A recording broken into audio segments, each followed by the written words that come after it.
Hey guys, welcome back to my channel. It's Nemo, and today I'm making one of the requested videos, which is what is MUN. So a lot of you guys have seen my vlog on my first MUN, which I attended in Kuala Lumpur in Malaysia, and since then you guys have a lot of questions like what's the charges, what is MUN, what do you do in an MUN, and I put up a question answer thing on Instagram wherein I asked you guys to, drop your queries and so that I can answer it. So I do have these questions and I will be answering all of that in this video. So I hope you're ready to know what MUN is.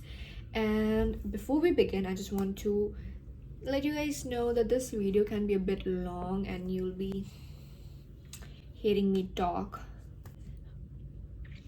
so it can be a bit boring, so you can like grab a drink or something. And if you really want to know what MUN is and you want to know what my experience is, keep on watching. Okay, so this video is divided into two major segments. The first one being I'll explain you the general concept of MUN, and the second one being my experience of both an online and an offline MUN, and which one should you do, and most importantly where you can search for these MUN events.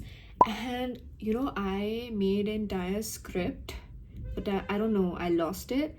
And so if you find me looking down, so just some things that I've written that some things that I shouldn't forget to mention you. And also keep watching this video till the end, because if you're a first timer, I have something special for you at the end.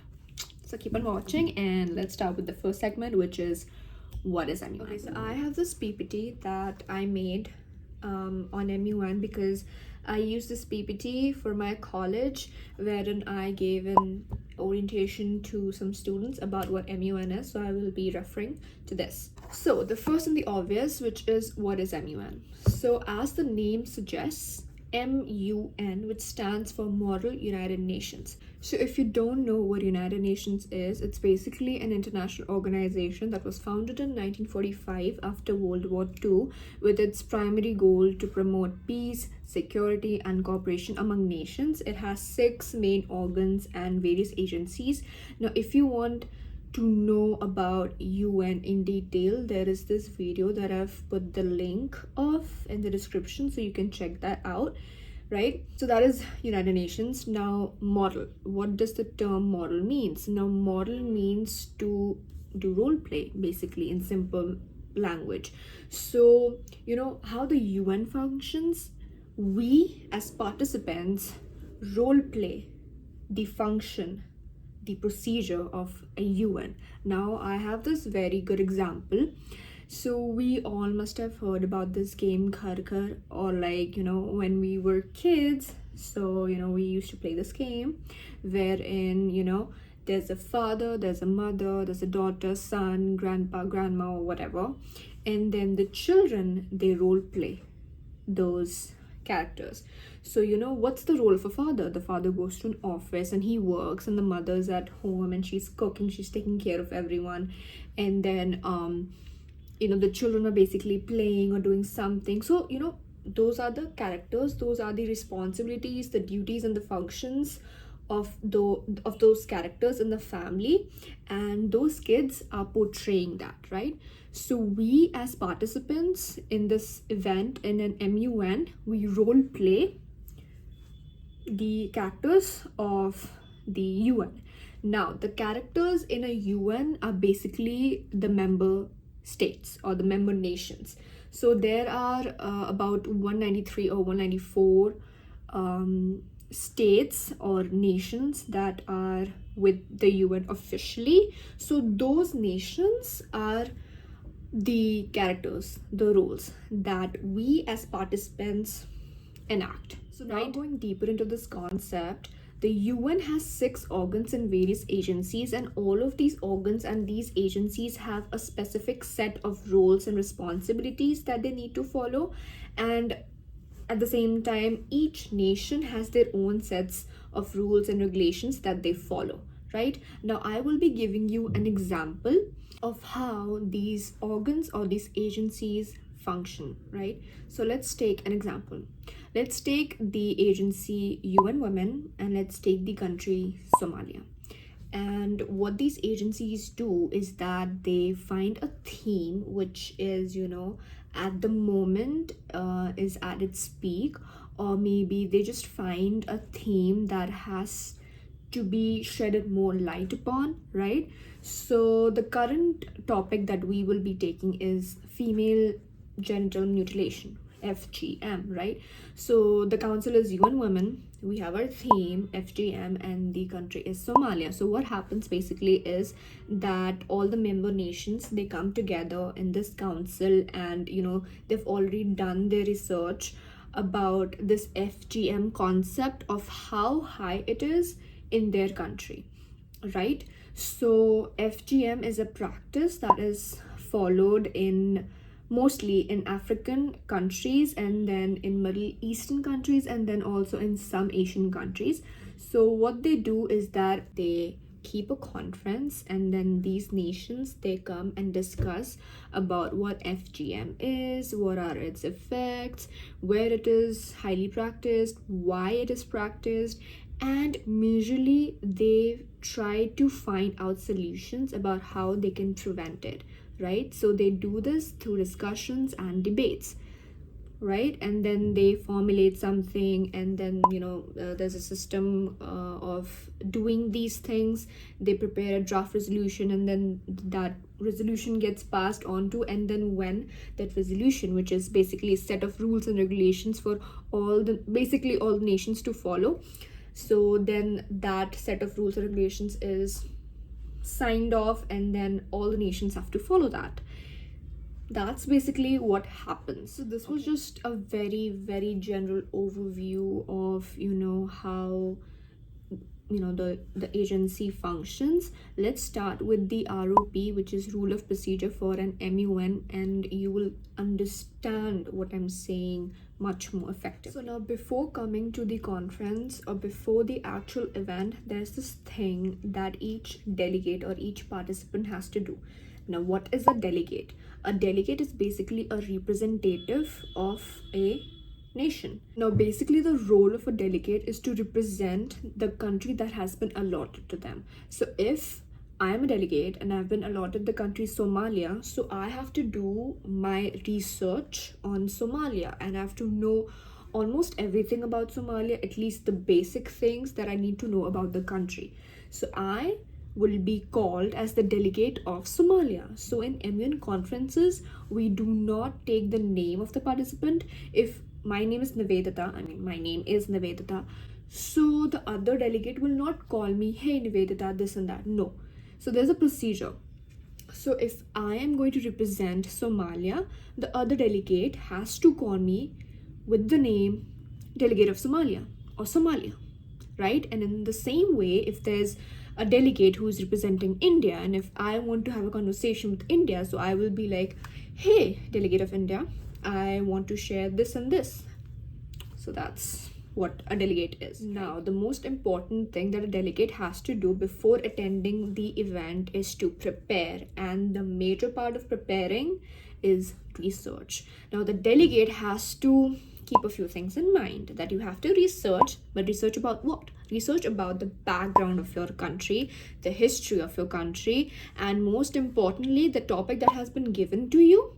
You have to research on that topic in relation to your own country. And also another thing that you need to work upon, need to have a basic idea of, is your relation with other countries. Having an idea about your relation with other countries will be helpful while making blocks during the last stage of ROP, which is during the working paper or during the draft resolution. I will get into that when we come to that stage. The second thing that a delegate has to do before the event is submit a position paper. What is a position paper? The four things that I just told you, it's basically a summary of that.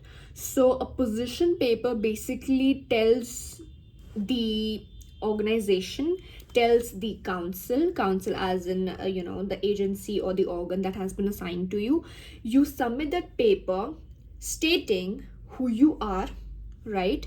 What is your country? You give like a basic introduction of the country and what's your stand on the topic that has been given to you, and what's your personal ideas and solutions to tackle that thing.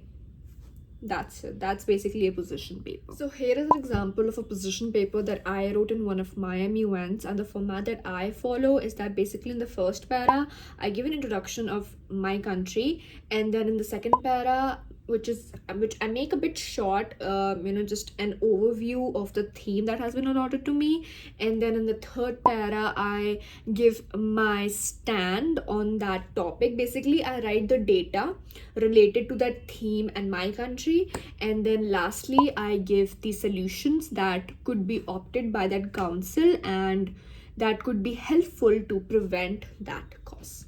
The position paper should be short and crisp. It shouldn't be more than 2 pages, and you're supposed to use bibliography, which is basically telling your assigned council where you took the reference from. So that's basically a position paper. Now stepping into the ROP, which is rule of procedure. This happens when you are in the event. So now your first committee session begins. Committee session, basically, the room that you're setting into wherein all the fruitful debates and discussions will happen. That thing is called the session, the committee session. Okay, so now the first thing that happens, roll call. Each delegate has to say either present or present and voting. Now what's the difference between those two? When a delegate says just present, that means that they're marking their attendance, but they may abstain from voting. Now voting is basically required for everything. Okay, I'll tell you later. But when a delegate says present and voting, so that delegate does not have the option to abstain from voting. That delegate has to say either yes or no. After the roll call is done, the BOD will tell you the simple majority and the 2/3 majority option. So for example, if there are 10 delegates in your committee session, and some of them said present and some of them said present and voting, so they'll calculate and they'll tell you the number that is required for simple majority and the number that is required for a special majority or a 2/3 majority. After your roll call, a delegate is supposed to raise a motion to start the session. Now what is a motion? A motion is basically proposed by a delegate asking the BOD, which is your chair or co-chair, you're asking them or you are requesting them to do something. Okay, I will tell you when motions are actually the most frequently required to. Now the second step in ROP is GSL, which is General Speakers List. According to me, your first committee session's first GSL is very important. It's like giving your opening speech. Basically, you are going to give your opening speech, and so the BOD, they ask the delegates, whosoever wishes to speak in the GSL may give their name. So you raise your placard or you raise your virtual hands if you're doing an online MUN, and you give your name. So in this GSL, you basically give your opening speech, and your opening speech is basically your position paper. And the GSL, it's on the discretion of the BOD about how much time they want to give to you to speak. Okay, basically the general time that is given is 1.5 minutes. In some of the MUN that I did, in one of the MUNs that I did, they gave me 4 minutes to speak, and I literally covered all of the 4 minutes. Sometimes if the number of delegates is very less, so they tend to give you more than that. So in one of my MUNs, I got 4 minutes and I covered like 3.5 minutes. And here is an example of my opening speech, and I got praised for it. So this is the one wherein I spoke for 3.5 minutes. So you can have a look and go through this. But what happens when you're not able to cover all of that time? Some delegates are not even able to cover 1.5 minutes. Sometimes they leave 30 seconds, sometimes they leave 10 seconds, or whatever the number is. So what do they do with that remaining time? So a delegate has 3 options. 3 options for yielding. Now, yielding means to give away. Okay, so the first thing is yield to another delegate. So yielding to another delegate basically means that if I am the delegate and I have 90 seconds to speak, but then I still have 20 seconds and I don't want to speak anymore, so I can get to yield that 20 seconds to the next delegate, and with that 20 seconds it gets added to the 90-second which the other delegate already had, so they have more time to speak now. So that's basically yield to another delegate. And the second one is yield to questions. Basically you give time, you get time to have a Q&A session with the BODs. And then yield to the director is basically giving your time away to the BODs. The yield to questions under the director basically has not much use, and the one that is more beneficial is the first one, yield to another delegate. Now, after your GSL is done, basically your first committee session is also done. But again, it's on the discretion of how the flow goes on. But after the GSL, what is the next thing? The third thing is moderated caucus. What is a moderated caucus? After your GSL is done, another delegate raises a motion for a moderated or an unmoderated caucus. In a moderated caucus, you are basically raising a motion to talk on a specific topic that you wish to talk on, and you decide the total number of time that we are going to give to that topic. And the third thing that you also tell is that how much time should each delegate get to speak on that topic. Let me give you an example. So after the GSL is done, now I am raising a motion. I am the delegate of Somalia. So the delegate of Somalia would like to raise a motion on the topic why FGM is harmful for females for 10 minutes with 1 minute speaking time for each delegate. That is my motion. Let's break it down. So first thing I did, I am raising a motion. Second thing, I am giving them a specific topic. Third thing, I'm also telling them the total time that I or we, the delegate of Somalia, would like to speak upon. And the last thing is I'm also going to be telling the specific amount of time that other delegates will get to speak on. Now I am a delegate. Now there can be other delegates as well who will give other topics and other time according to their own wish. So for example, if there's another delegate, for example there's delegate of India who has given the topic, let's say, why FGM is practiced, what are the root causes. So the root causes of FGM, that is their topic. And for example, they said that the total number of time should be 20 minutes and 2 minutes for each delegate to speak. So a lot of motions have been raised. Now once the motions have been raised, it's upon the BOD about how many motions that they want to take, and after that, one by one they do voting. Now happens the voting. So my motion was the first motion raised. So the BOD will ask all the delegates who wish for this motion to be passed may raise their hands or may raise their placards. So for example, if the simple majority is that at least 10 delegates should raise their placards or should raise their hands, then only that motion will be passed. So for example, during my motion only 8 delegates raise their hands, so that means my motion will not be passed. But if there's a second motion and for example 15 delegates raise their hands too, that means that motion will pass. So that's basically the importance of voting. Okay, with voting you get to decide, we all get to decide what topic will be chosen to speak for. So now the topic has been decided, which is the root causes of FGM. That was the motion that was passed by a simple majority. Now the BOD will ask for the delegates who wish to speak on this topic. So the total time of the motion that was passed was for 20 minutes with 2 minutes to each delegate to speak. So if we do the math, only 10 delegates get the opportunity to speak. It's again on the BOD's discretion who they want to speak, but their role is to give everyone a chance to speak. So if you get in the list, good. If not, they'll probably add you in the next speakers list. So now for example, I am added into that list. So now I will be speaking for 2 minutes on that specific topic, that motion. And so there can be multiple moderated caucuses wherein you are having your discussions, wherein you are exchanging ideas on various sub topics of your main theme with each other, but in a formal way, in a formal system. So you are either going up to the podium, or you are at your place, you're basically standing, or when it's your turn only you are speaking and no one is allowed to chit chat with each other. So that's happening in a formal way.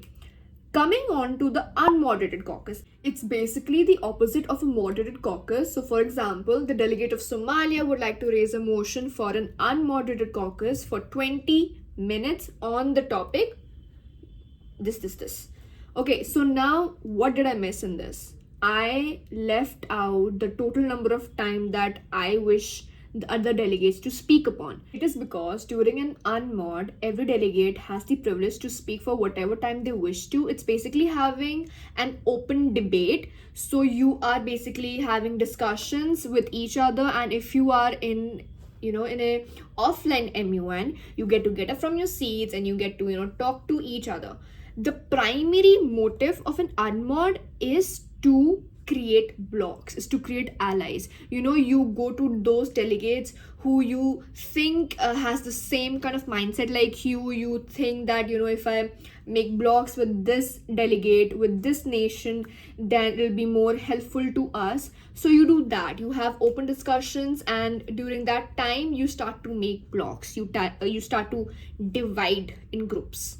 Now why that is important is because you need to start working on your working paper. Now mostly after your first unmod, you're probably in a group or in a block, and the block's responsibility is to make a working paper. A working paper is basically wherein all the delegates of that block put in their ideas and their solutions for that theme. Okay, now a working paper does not have any format, and then you present that to the BOD, and then they give you suggestions about what changes you can do.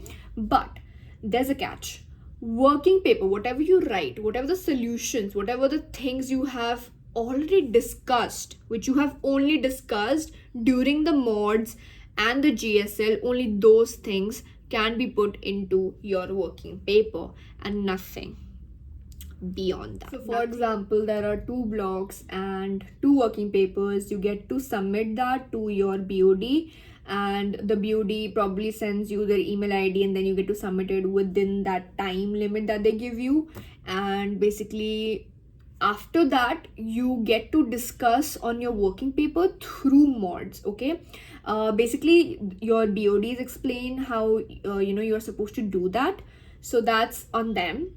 But coming to the last stage of ROP and the last segment of your committee session, which is the most crucial one, is your draft resolution. So now draft resolution is basically formed from your working paper. The working paper forms the basis, the foundation of your draft resolution. There is a format, there is a way that you write your draft resolution, but the most important thing is voting. So after you have submitted your DRs again to the BOD, after formatting it, the BODs will give you a specific amount of time to present your draft resolution, wherein you read your draft resolution, wherein you explain your DR to every delegate. Okay, so this presentation is done by sponsors. So there are sponsors and there are signatories. Okay, so the sponsors get to represent their draft resolution to everyone. When the block is presenting their DR, the other delegate from the other block gets to question on their DR, because that DR, that draft resolution, gets circulated to all the delegates of other blocks as well. So for example, if the delegate, one of the sponsors of the block, presented their paper, and now I, who is from another block, I can get to ask them a question or ask them to explain a certain point in their DR. So basically it's like you are going to pinpoint their mistakes. That's the T. Okay, so that's one thing that also happens. So after the presentation is done, the main thing is voting. Okay, so the BOD will ask for all the delegates to vote. Okay, so you remember saying present or present and voting. This is the time when it actually comes to play. They will take the delegate's name. So for example, delegate of Somalia, and for example, I voted present and voting. So I will either say yes or no. Yes or no, as in if I want this particular draft resolution to be passed or not. So for example, block 1's draft resolution is being voted upon, and I am from block 2. Okay, so I also get to vote upon. So now it's upon me. If I liked their draft resolution, you know, I can vote yes. But sometimes it's like it happens, who will win, which block will win. Sometimes delegates do not think it maturely. They think that, oh no, we cannot vote for some other block. You are not supposed to do that. You're supposed to think maturely, and if you really think that their draft resolution is better than yours, you're supposed to do that. You're supposed to vote. Okay, so if I liked their draft resolution, I vote for yes, but I only have the option for yes and no. But you know, for example, delegate of India voted for just present. They can opt out of the voting. They be like, you know, I do not want to vote. So they do not go for yes, they do not go for no. So they're like, do not count me in. So they abstain from voting. So now after the voting for both the blocks, for both the DRs are done, the DR that gets the maximum number of voting, that DR passes, and your session comes to an end. So the first segment of this video is done, and I'll suggest that if you're someone who's looking to enhance their skills in diplomacy, negotiation, public speaking, discussions and debates, and all of that international stuff, I would suggest that you do MUN. Okay, now if you watch this video, you just get a general idea, but when you yourself physically go to MUN conference, you actually get an idea of how it's done. Okay, so yeah, let's move on to the second segment. So talking about experiences, in short, I've only done 3 MUNs, one of them being offline and 2 online ones, and currently I am the Secretary General of this MUN that my college is going to conduct next year. And if you are wondering if I won anything, then in my first MUN, which was an offline one, I won nothing. But the amount of experience and contacts and just the entire experience was so much. Like, I gained so much insights. It was just amazing. And the rest 2 MUNs that I did, which were online, I won Best Delegate, and in the second one, which I did in this month only, I won Verbal Commendation. So basically there are 5 types of awards in every MUN, but again, it's on the discretion of that organization what or how many number of awards that they want to keep. So the first one is Best Position Paper, which basically is the position paper that you submit to, so you get for that. Second one is Verbal Commendation. It's basically how you speak, the way you speak. I mean, both of them mean the same thing, but like all of the speeches are gone through, and the one who is more talkative basically in the session and who speaks value is the one who gets Verbal Commendation. Then the third one is Honorable Mention. Honorable Mention is basically, the delegate who has a spotlight, has been highlighted in the sessions, and they have said something valuable, have either did something valuable. It's just upon the discretion of the BOD. Then comes your Outstanding Delegate, which is a delegate who was just a few steps away from being the Best Delegate, which is our 5th award. So the best delegation is like, you are wonderful from all aspects. And yeah, those are the 5 awards that happen in MUN.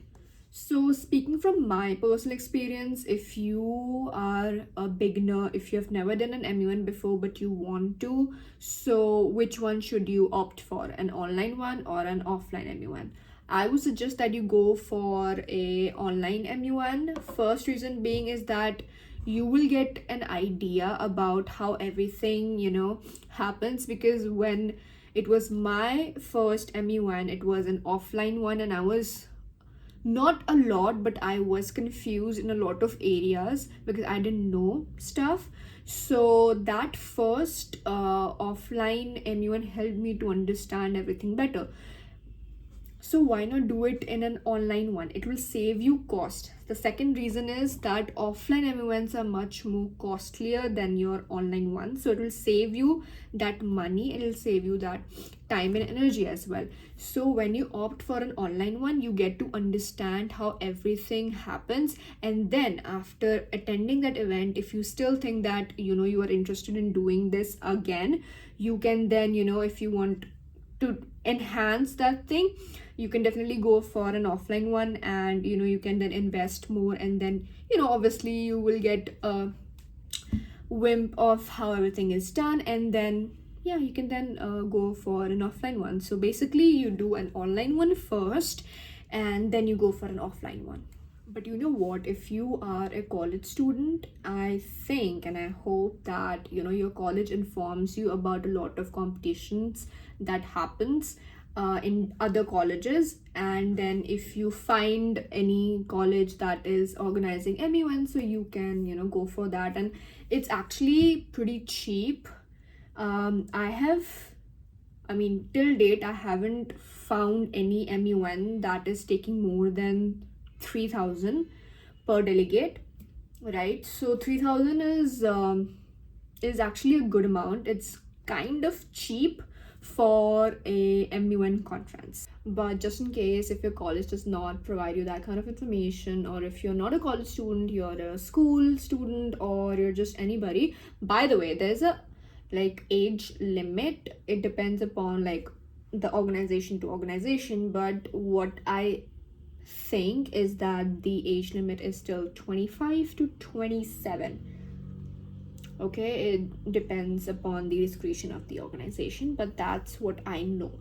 So here are some Instagram handles that I will be telling you that you can follow for doing MUN. So the first one is AYIMUN official. You can just type international MUN and get their page.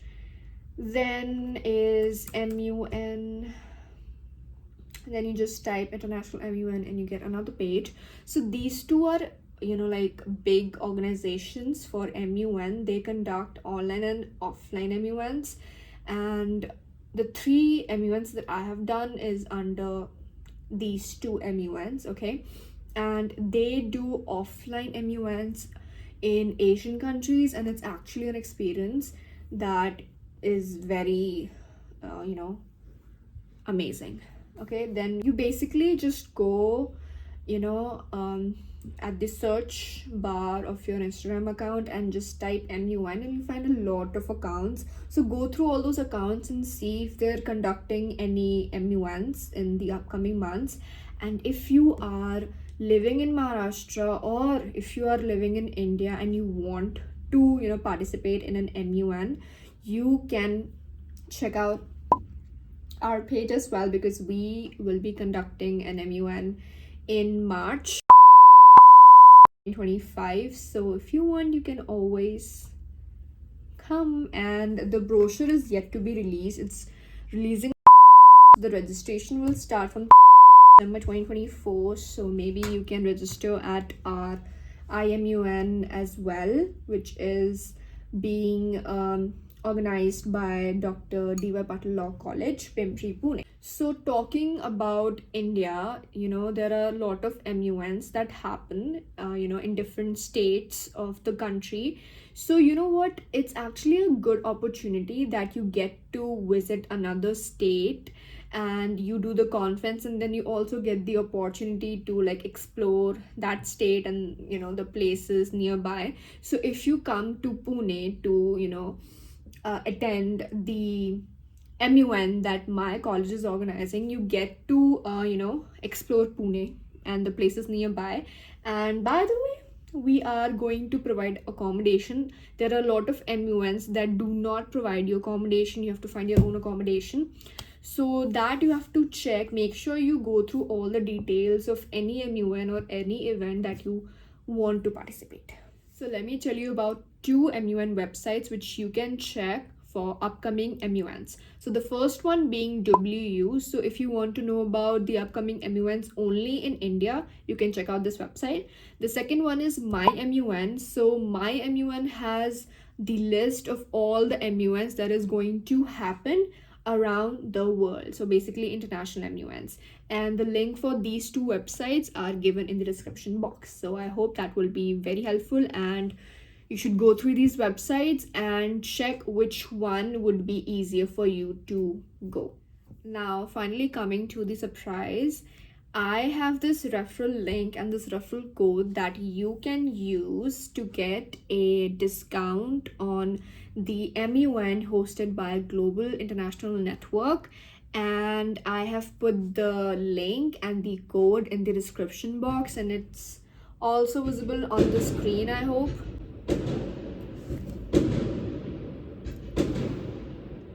So this link and this code would be very helpful to those who wish to participate in an MUN for the first time, and they can also get a discount on it, and you can check it out. And it's applicable on both the modes, which is online and offline MUN. So you'll find options and you can select which MUN you want to opt for.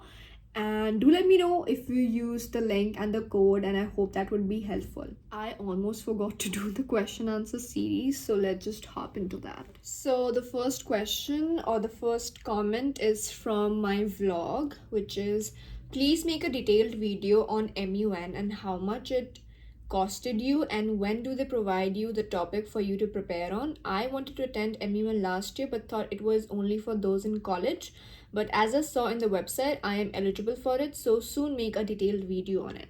So this video is kind of a detailed video, I think. But if you're asking me specifically for this MUN that I did, I don't think I can do that because that would be like huge, but I'll answer your rest of your questions. So the second is how much it costed you. So for this particular MUN, which was the AYI MUN, Asia Youth International Model United Nations, in Kuala Lumpur, this in total costed me 92,000 rupees. And around 30k was for my transportation flights, okay, and that was on me, but like the stay and the food was included in the registration fees, which was around 60k. Okay, so this 60k was the registration fees for the AYI MUN, but let me tell you, it was worth all the penny. That was such a great experience, and if you have that kind of money, you should definitely go at least once, I would suggest. But then it's upon the discretion of the organization about how much they want to charge for. Okay, so if you're asking me that was it worth 92k, definitely it is. Definitely an experience that you don't want to miss out on. The experience was chef's kiss. Second question, or the third question, is when do they provide you the topic for you to prepare on? As soon as you pay, as soon as you're done with your registration fees, you get everything.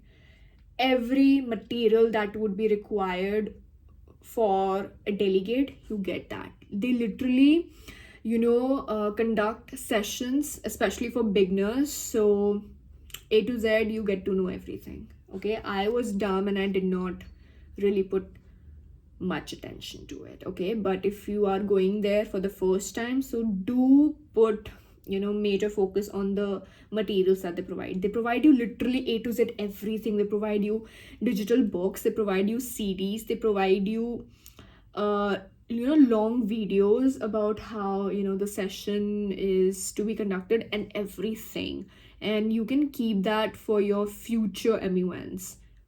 great. Okay.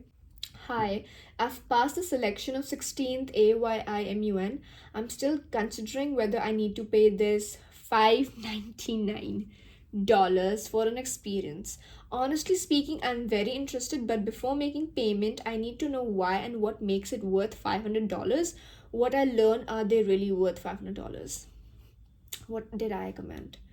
Oh, so you missed the early bird, and are you Indian? And if you watch my vlog, I hope you'll get an answer. So, if you want to know, I already said the answer, it's worth every penny, but if you still want to witness the experience, I'll put the link in the description of my vlog again. Again, if you haven't watched it already, so if you can go and watch that vlog, and you will know what an experience they give. So it's worth. So there was another comment, a third comment on my vlog, which is give us some tips on MUN. So the first and the most important tip is research. Do your research well, because when you are good with your research, when you open to say something, you will say facts. Okay, and that is very, very important in MUN conference. Okay, so that is one thing. Second is, if you are good at public speaking, then it's good for you. You can just practice that. But if you're not, then I would really suggest that you practice speaking a lot. Okay, it'll help you in public speaking. Yeah, so research, and second is speaking, and third would be, I would say, observation, because during a conference you need to have your eyes and ears open. You need to see what a delegate is doing, and most importantly, you need to listen to what each and every delegate is saying. Why this is important? First, sometimes it happens that a delegate might contradict his or her own statement, so you get the chance to point out that, right? Second thing is that, if a delegate is giving his or her own idea, you can use their idea and put something into it. If you're agreeing to them, you make your own stuff and then you mix it up and then you say it. I don't know if this is making sense, but listening to what delegates are saying is actually really important. And then keeping your eyes open during the draft resolution session, when the other block is presenting. So sometimes it happens that there might be statements that might be contradicting that nation's own policies. Okay, so while you are reading the other block's draft resolution, you have to see, like, okay, did they write this right? Is this wrong? This statement is wrong. So you have to see, you have to observe, and you have to use your brain. I'll give you an example. Okay, from my first MUN, there was this delegate from my block, and our draft resolution was not passed. Okay, so during their presentation, the delegate from my block pointed out like 4 or 5 mistakes from their draft resolution, and guess what? He ended up winning best delegate. Okay, from my second MUN, almost the same thing happened with me. So there was only one working paper and one draft resolution only, so there was no scene for passing the draft resolution, but I wasn't the one presenting it, because apparently those delegates did not feel that I was worthy of presenting. Okay, that's what I felt like. So I pointed out so many mistakes, and they were all confused, like, oh my god, what should I say, what should we say? So I ended up winning best delegate. Okay, and the third one, in my third MUN, what happened was that there was this delegate who said a statement, and then in her next speech, she contradicted that statement. And I noted that thing, and I did pointed that out in one of my speeches. Now, there's always a way of doing things. Now, you don't want to be rude, but in a formal way, in a sophisticated manner, you are supposed to point out the mistakes. Okay, and you know what? When you do those things, you stand out. So observation is very important. You need to keep your eyes and your ears open. Okay, so I just have a few questions from the Instagram. So So the first is about the preparation of MUN, how you are supposed to do that. I have already explained that, so you can check out the entire video. Okay, and the second question is how many papers are there except for the position paper. So there are total of 3 papers in AMUN.